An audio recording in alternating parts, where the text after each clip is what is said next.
meeting the health needs of the region will require moving from a myriad of well-meaning but disparate and siloed programs to a comprehensive, coordinated, and layered approach. Hi, I'm Catherine Pack, Senior Fellow for the Australia Chair at CSIS, and I'm here to talk about my recent report with Dr. Eileen Natuzzi, Prioritizing Health System Development in the Pacific, a Layered Approach.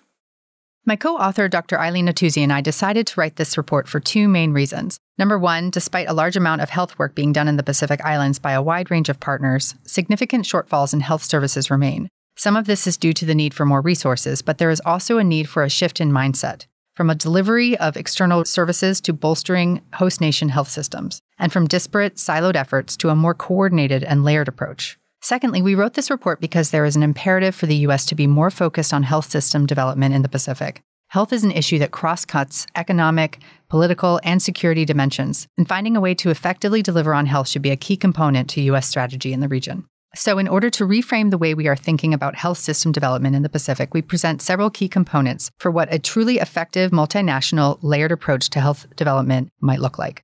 The first is to ensure initiatives are Pacific-led and that they are not just coordinated with Pacific health leaders, but are also guided by Pacific priorities. This will ensure greater coordination of effort and also initiatives that are truly meeting the needs of each island. This does not just mean working through the PIF, although that is always essential. It means interfacing with local health officials who have on-the-ground knowledge. Also included here is the need for partners to reduce the administrative burden that results from numerous siloed efforts or redundant and overlapping initiatives. Second, there needs to be a larger effort by all partners to strengthen health system human capacity in the Pacific. This includes not just basic medical education, but also clinical experience and continuing education for nurses and doctors. In terms of bang for the buck, this is where partners like the U.S. can have some of the greatest positive effect. There are several very affordable models that could be used in the Pacific, such as the PEPFAR Medical and Nurses Education Partnership Initiatives, or MEPI and NEPI. Third, it is imperative to address the challenge of health system infrastructure in the Pacific. This is not just about building large, shiny new hospitals. It is about replacing or strengthening the resilience of the 62% of Pacific health infrastructure that is vulnerable to climate change, extreme weather, or rising sea levels.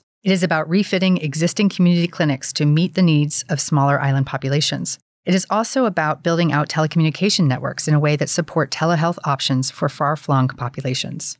Lastly, we promote the use of creative methods to fill remaining health coverage gaps that will inevitably remain. It is here that the creativity of NGOs and other health organizations can help provide an essential bridge. For example, expanding on existing initiatives that deliver health services to remote locations via mobile ships. While there is a clear need for these types of creative solutions, however, we do stress that mobile clinics, like bringing in visiting doctors from abroad, cannot replace the need to strengthen national healthcare services. Much of this is already occurring to some degree, and many partners have done fantastic work across the Pacific. But in the end, meeting the health needs of the region will require moving from a myriad of well-meaning but disparate and siloed programs to a comprehensive, coordinated, and layered approach. Our hope is that this report can help inform policymakers as they move in that direction.